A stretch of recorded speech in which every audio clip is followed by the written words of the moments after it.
and welcome to this week's Fix on Friday. I am pumped. I'm just pumped because I decided to go look for leadership quotes today. And anytime I start reading about leadership quotes, I get pumped. And then I don't know which one to take. So I'm going to throw a few at you and then I'm going to give you a little project as well. So bear with me, I have to read these.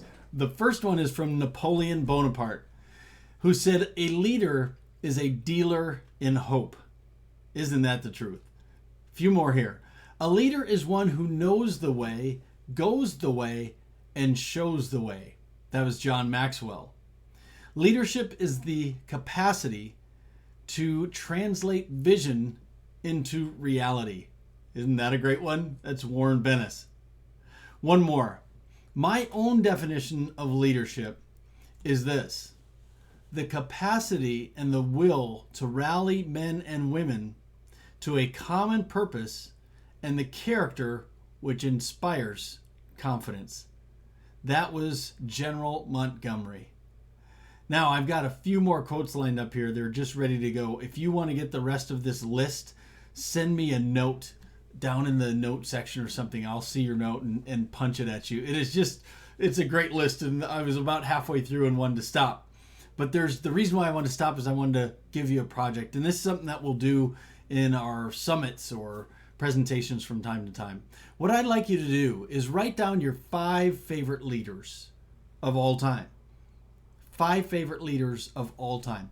They don't have to be public figure leaders. They could be one of your parents or both of your parents or a grandparent or a friend or a coach or a teacher. Write down the names of 5 leaders. Now, once you've got those names written down, write down the characteristics that made them so great. Write down the characteristics that you liked about them that made them so great. Once you've done that for each one of those 5 or 4 or 3, how many have you picked? Once you've done that, look at that list. Look for commonalities. If you see a word 3 or 4 times on there, then obviously that is one of the impactors of the leaders that you look up to.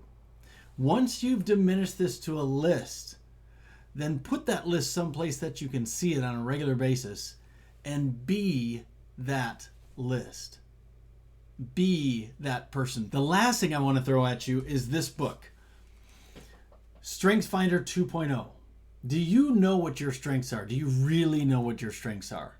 This book will help you figure out what those are. I remember when I did this book, the first go around was in 2000. Back then the book was called Now Discover Your Strengths. And I remember getting done and looking at the list and saying, hey, that's me. That's me. And here's how I can use my strengths to the best way that I possibly can. So it was a really exciting time for me. I found this book several years later and retook the exam. Most of the things were the same, a couple of changes, and of course they upgraded the tool. So if you can see this closely enough, you'll see that it's sold over 4 million copies. I'm sure it's more than that now. I mean, here's another great book. It's not quite up to 4 million copies yet. I mean, it's on its way. It's definitely on its way. In the meantime, I hope you have a great rest of your Friday, a great weekend, and we'll see you next week for Fix on Friday.